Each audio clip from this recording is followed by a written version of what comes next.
Once upon a time in a happy kingdom of Kapilvastu, King Sudhodana and Queen Mahamaya found out they were going to have a baby.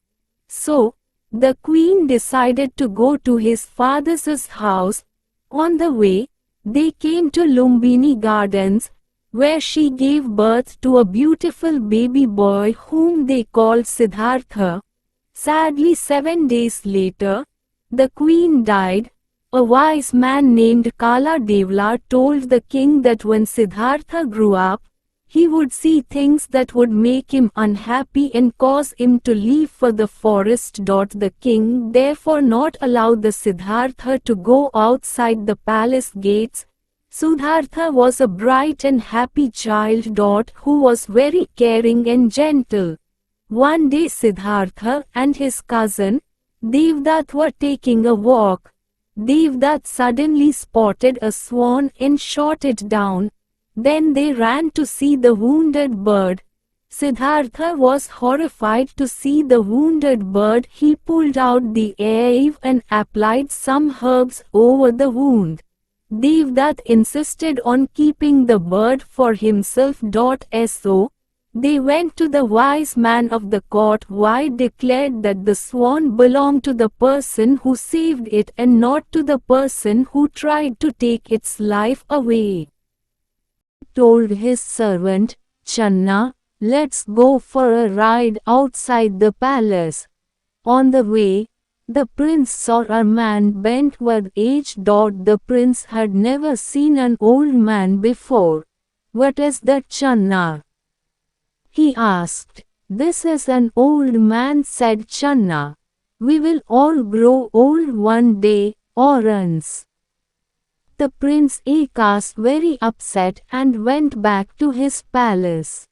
After a few days Siddhartha went again. This time he saw a very sick man who was crying out in pain. Siddhartha had never seen a sick man before, and so he asked Channa, why is that man crying? He is sick and crying in pain, replied Channa. Again Siddhartha was very upset and went back to the palace. The next time Siddhartha went out, he saw a group of people carrying a dead body. Channa explained to Siddhartha that he was seeing a dead person and said, one day we all will die. Siddhartha realized that his father had kept him inside the palace to protect him from these things. He asked to himself, must we all become old, sick and die? Was there no other way? Siddhartha went out again. This time he saw a man with shaven head, wearing orange robes and carrying a bowl in his hand. The man looked very content. He asked Channa, who is that man who had left everything and gone to the forest to seek happiness? Siddhartha thought over all the things he had seen. He then decided to leave home in search of happiness.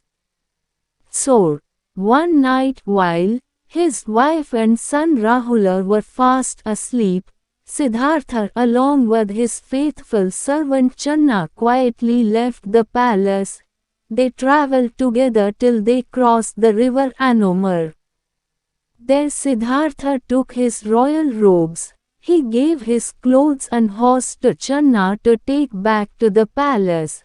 He then put on an orange robe, cut off horse long hair and sat out with a bowl in hand. Siddhartha went from teacher to teacher asking, do you know the way to happiness? But nobody could tell him. Finally he sat under a bodhi tree and tried to find the answer by himself. Many days later, his quest ended. He had now become a wise man and people called him Gautam Buddha. Buddha loved all animals and treated them with compassion. Once his jealous cousin Devdutt sent wild elephants to attack Buddha.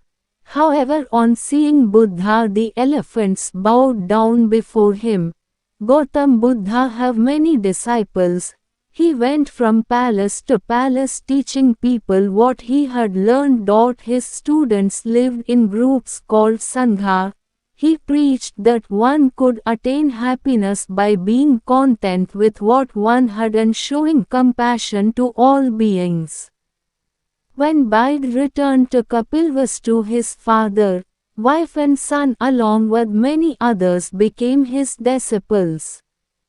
One of his relatives called Ananda became Buddha's faithful disciple and took care of him when he grew old.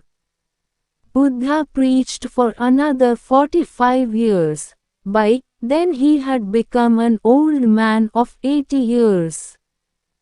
Finally, at the place called Kusinara, he lay down below the sala trees and breathed his last.